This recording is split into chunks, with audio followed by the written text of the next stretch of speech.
Welcome to today's EESI podcast. Our special guest is Joe Bontke of the EEOC. If you have additional inquiries after the podcast, please contact EESI at hr@eesipeo.com or call 888-465-1171, where a human resources business partner can assist you.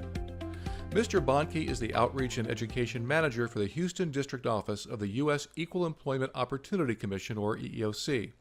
Joe has been in the field of human resources and civil rights for the past 27 years and has experience in employment law and adult education. Welcome, Joe. Let's get right to it. What are some of the most important things small business owners need to consider when dealing with sensitive issues like religion, sex, and politics? Sure. Some of the things that we offer is understanding the impact of stereotypes or biased statements, even when casually said. So the understanding of knowing your audience. As I was growing up, my mom said, the things you never talk about at work are religion, sex, and politics. And recently, within the last 2 years, I asked her, now in her 87th year, why did you tell me that? And she says, well, at the time, it was inappropriate. Times have changed and societies have changed. So know your audience, know who you're talking to and what you're talking to them about. I think in today's workplace, very often, because we are so vehemently polarized politically, that most folks would realize the hot-button issue of politics in the break room should be casually, if at all, attempted, because you're there for job one, business necessity. And we teach supervisors anything that comes away from business necessity you can question. Very often, what place would religion or sex play? Well, there's an interesting factoid. A Supreme Court decision made sex-protected category more than just male and female. So when you look at gay, lesbian, transgender, bisexual, sometimes a religious connotation from a church, mosque, or synagogue may, in fact, look towards those issues as controversial. But if you're not working in a religious entity, somebody's sexual orientation or preference may, in fact, be none of anyone's business. So stomping on somebody's civil rights in a casual content is very often an opportunity to create discord. And whether these biased statements are flippant or recorded or posted on social media have a tendency to end up as evidentiary in employment law. What do you think are the three most important points about this issue for a small business owner to be aware of or an HR person to be aware of? Well, to narrow it down to three, I think it would be important to understand that we know our audience. We have a tendency to understand who we're talking to at any given time. And it could be as simple as me telling a joke, a quick anecdotal story, and using a term that could be derogatory, and a supervisor coming up to me saying, Joe, I love when you tell a good story in the break room. However, you were kind of flippant and used a derogatory towards whatever the protected group is. And you may not know this, but Alice's nephew is gay, and when you use terms that are derogatory, I'm sure she takes offense to that. So we teach supervisors, praise publicly, correct privately. I think the first area is see something, say something. The second is if you're in a role of leadership, realize that your behaviors are looked upon as the standard bearer. What you're doing, everybody is noticing. So how you answer the phone, how you interact, what your intonations are, whether or not you embrace any microaggressions, those types of things may in fact be interpreted as, I guess it's okay to do that. I think the third area is we all have a notion of common sense. Sometimes it's worthwhile taking it and dusting it off and applying it, because we all know the difference between appropriate and inappropriate, and we probably have since our early years. And applying that to everyday understandings is key to making it work. You also mentioned at one point consistency. Explain that. What do you mean by that? We have to practice what we preach, and the role models that set the standard of decorum have to be from above to below. And it's important to understand we're different and we see things differently. And generationally, we're going to understand universals as being different. But, the simple act of naming a bias such as it is, objecting to it on the spot, whether the bias is an actual bigotry or bias or an inappropriate, it establishes a social atmosphere that, in essence, discourages it. If I say nothing, it's interpreted as I condoned it as a leader. Joe, how important is it for a small business owner to have training in this area?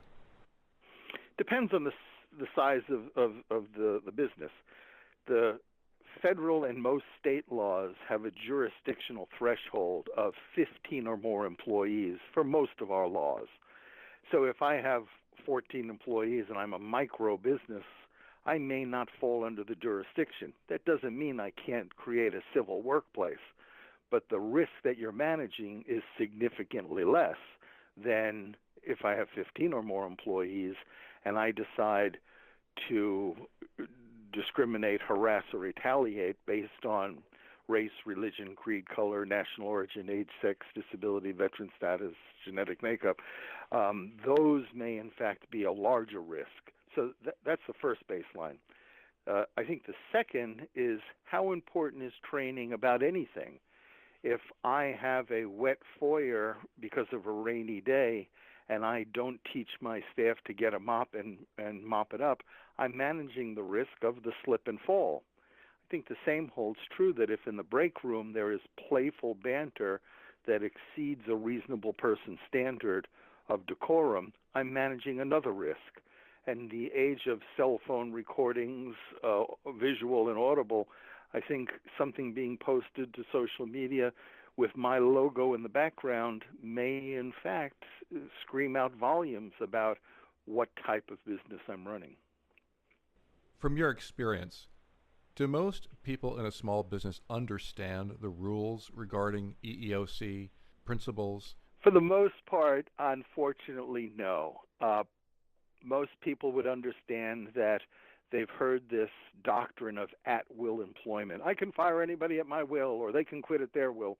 While that doctrine is true, if somebody is making a decision based on a protected category, then the perception that the fired person, the demoted person, the non-hired person might have is they didn't advance me, they didn't hire me based on race, religion, creed, color, all those protected categories.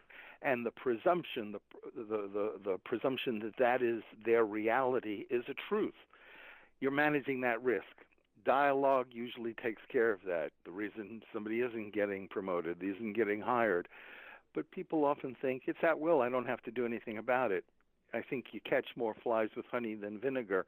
Communicating with somebody the notion as to who did get the promotion and why may in fact be the better way of going about it.